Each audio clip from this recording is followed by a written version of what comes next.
एक बार की बात है, किसी गांव के मंदिर में एक देव शर्मा नाम का प्रतिष्ठित साधु रहता था।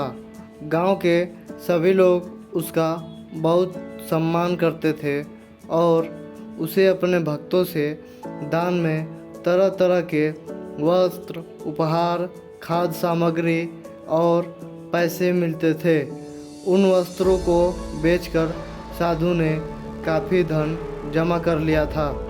साधु कभी किसी पर विश्वास नहीं करता था और हमेशा अपने धन के लिए चिंतित रहा करता था।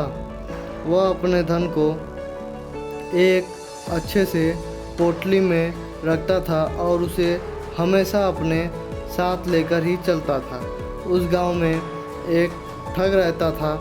बहुत दिनों से उसकी नज़र साधु के धन पर थी।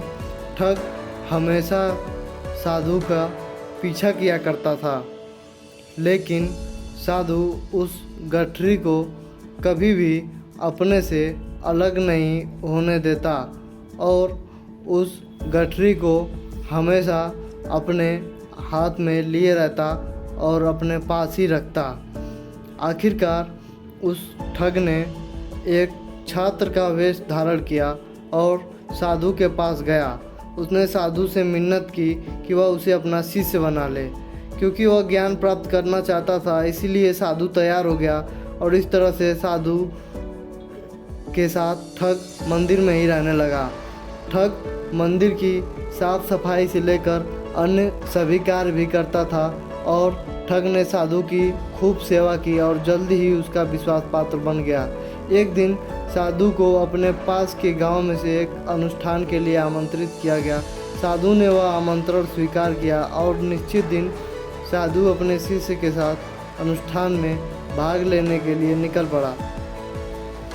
रास्ते में एक नदी पड़ी और साधु का मन नदी में स्नान करने को हुआ। उसने